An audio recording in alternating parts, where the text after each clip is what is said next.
ठीक है, तो ये बात याद रखें। अच्छा, इन्फिनिक्स टेक्नो में तो मैंने सेंसिंग लाइन से बहुत सारे मसले हल किए जिनमें 0 एम्पेयर कंज्यूम, और उसके अलावा क्रिस्टल की बात कर रहा हूँ। क्रिस्टल जो 26 मेगाहर्ट्ज तक की फ्रिक्वेंसी बनाता है, 26 मेगाहर्ट्ज तक की फ्रिक्वेंसी बनाता है।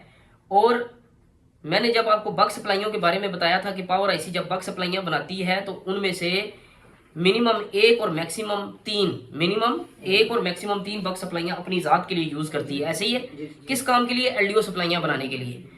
जब बक सप्लाइयाँ पावर आईसी बनाती है, एलडीओ सप्लाइयाँ बनाती है, पावर आईसी की अपनी ज़ाती रिक्वायरमेंट होती हैं, वो पूरी होने के बाद ये प्रोसेस चलता है, आता है 26 मेगाहर्ट्ज की फ्रिक्वेंसी तक के क्लॉक सर्किट में, जहां पे पावर आईसी के साथ या नेटवर्क सेक्शन में, पावर आईसी के साथ या नेटवर्क सेक्शन में एक क्रिस्टल लगा दिया जाता है। वहां पे मैक्सिमम जो फ्रिक्वेंसी इस वक्त तक मैंने जो मोबाइल चेक किए हैं जो बन रही है, 26 मेगाहर्ट्ज तक की फ्रिक्वेंसी बन रही है।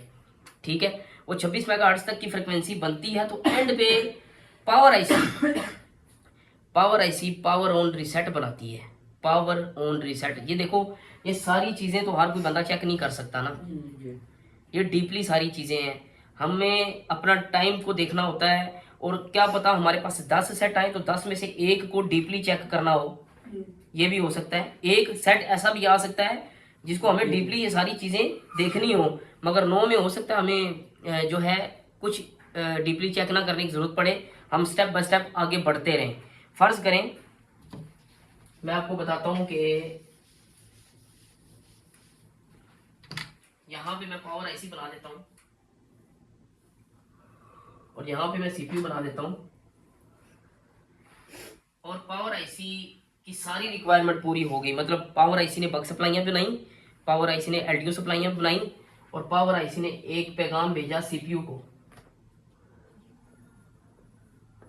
और क्या भेजा? Power on reset. Power on reset.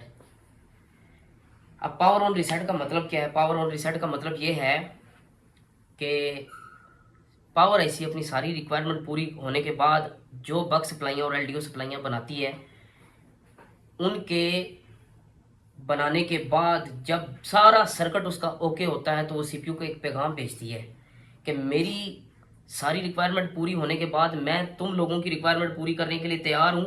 तुम्हारी रैम की, रोम की और क्लॉक सर्किट की रिक्वायरमेंट पूरी करने के लिए तैयार हूँ। अगर तुम मुझे हुक्म देते हो तो मैं पावर को होल्ड करवा देती हूँ, पावर को होल्ड करवा देती हूँ। तो अगर सीपीयू ठीक होता है तो सीपीयू पावर आईसी को हुक्म भेजेगा power on hold, power on hold. तो जब पावर ऑन होल्ड का ट्रिगर पावर आईसी को मिलता है तब जाके सारी सप्लाइयां बनती हैं। यहाँ पे एक चीज को ध्यान में रखो, मैं बात कर रहा हूँ 0 एम्पेयर कंज्यूमिंग की। मुझे यहाँ पे पावर ऑन रीसेट और पावर ऑन होल्ड क्यों समझाना पड़ रहा है? क्योंकि रीडिंग अब इससे आगे बढ़ेगी हमारी। हमें कैसे पता होगा कि हम एक सेट पे काम कर रहे हैं, पावर आईसी ठीक है, सीपीयू ठीक है, मैं कहाँ पे हम काम करें? हमें तो ये देखना है ना हमने काम कहाँ पे करना है।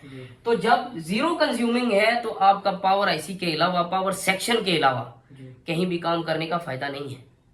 आपको काम करने का पड़ेगा सिर्फ और सिर्फ पावर आईसी पे, या पावर आईसी की रिक्वायरमेंट को पूरा करना पड़ेगा। मतलब 0 अगर बटन ट्रिगर करने के बाद कुछ भी रीडिंग नहीं है तो सीपीयू की तरफ जाना नहीं बनता, रैम की तरफ जाना नहीं बनता, रोम की तरफ जाना नहीं बनता। आप सिर्फ और सिर्फ पावर सेक्शन पे काम करोगे। देखो, पावर सेक्शन की बात कर रहा हूँ, पावर आईसी को बीच में ऐड कर रहा हूँ, पावर सेक्शन की बात कर रहा हूँ मैं, ठीक है?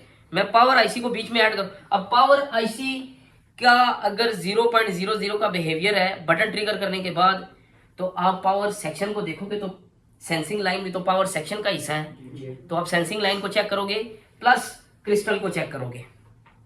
मगर ये बात याद रखिएगा, पावर आईसी बक सप्लाइयाँ और एलडीओ सप्लाइयाँ कब बनाती है? जब उसकी अपनी ज़ाती रिक्वायरमेंट पूरी होती है। अपनी ज़ाती रिक्वायरमेंट का हमें कैसे पता चलता है? तो वो पावर आईसीयों की डाटा शीट अलग से अवेलेबल आती है। डाटा शीट जब हम देखते हैं तो उसमें ये चीज़ बताई जाती है कि ये पावर आईसी की जो अपनी ज़ाती रिक्वायरमेंट थी उसमें ये चीज़ें इसकी अगर पूरी नहीं होंगी तो पावर आईसी बटन को ट्रिगर नहीं करवाएगी। मतलब उस सूरत में भी 0 एम्पेयर कंज्यूम करेगा।